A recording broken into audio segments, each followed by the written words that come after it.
It's Captain Rob, and we're here in City Island, and I'm here with the owner, Eric. And what do you like about your sailing vessel?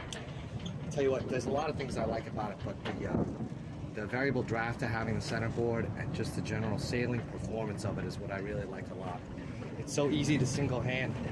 This boat is great because you can come out to it, hop on the mooring, and you can be sailing away in a matter of 5 minutes. And you can be comfortable enough to go just about anywhere in this boat. So you really you could be you alone for the most part. Absolutely, especially with the new autopilot setup. It's so easy to single hand between that and the self-tailing and the roller furling jib. It's just really a joy to sail. Now, what else new? You have a new engine, right? It's a brand new Yanmar engine. We went with the 3-cylinder engine. Some people replace it with the 2-cylinder Yanmar, but the new Yanmar engine with the custom prop, new prop shafts, a brand new radar, Wi-Fi antenna, wireless wind transducer from Garmin. That all ties in together with the Raymarine wheel autopilot, so you can steer by the wind, which is a great thing. And the new AIS is really awesome too. That gives another level of safety and comfort because it gives you an automatic warning when there's any other AIS vessels in the area, and it also transmits your position to any large vessels that are out there. So, especially in the busy New York City area, it's a real joy to have.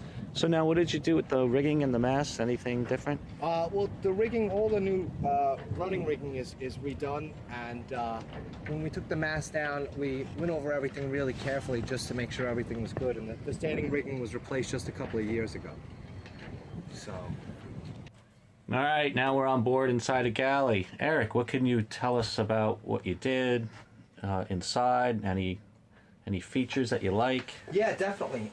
There's a couple things that we did to make life a lot easier on the boat, and that's one was install a propane stove, which is really nice and handy and convenient and much safer than the pressurized alcohol that we had before. Everything heats up pretty quick, although we don't really use it too much except for pasta because we have the Great Dickinson grill on the back.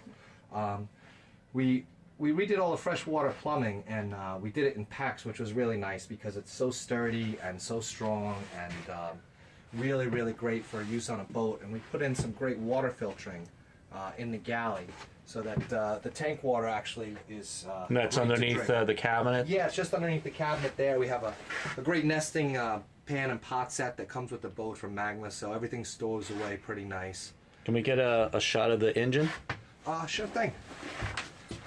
So the engine is right here. And that's job installing this engine, and it was definitely the best decision we made. It just powers the boat really well, and even though it was a lot of work to get installed, it was really well worth it. And we really went above and beyond when we put it in, making sure everything was top-notch and overbuilt. And you said you put a larger through-hull fitting and line, so for cooling? Yeah, absolutely.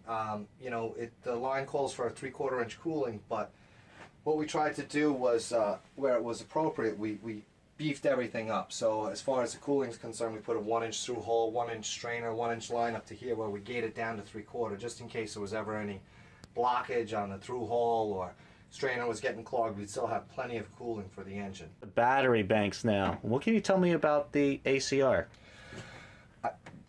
Installing the ACR was probably one of the best decisions I made when we did all the work on the electrical system. You can see the batteries are new, and we got as much amp hours into the space as we could, and it's really great. You could be at anchor for a couple days with all the LED lights, but the beauty of the ACR is that it charges and discharges the battery separately. So basically, when you turn on the boat at the beginning of the year, you turn the battery switch to on, and you never have to touch it again.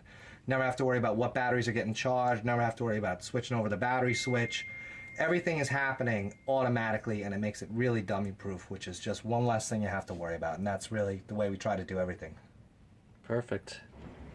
All right, Captain Rob and here with Eric, and we're wrapping up our day in City Island. Any closing comments about your beautiful sailboat? No, just she's a joy to sail, you know. She really is a pretty boat. Every time we go anywhere, we're stop and drop anchor or pull into a marina, people are always stopping and asking us, oh, what kind of boat is that? What kind of boat is that? They can never believe she's a 1978. You know, by the way she looks. Once you get the wood cleaned up every spring, it really looks like a great boat. And she performs just as well, so we've been so happy with her. All right, and little hidden spot here at Yeah. City Island, right? City Island's a great spot. It's so close to the city and it feels so far away. Yes, absolutely. And we're signing off here, and Happy New Year.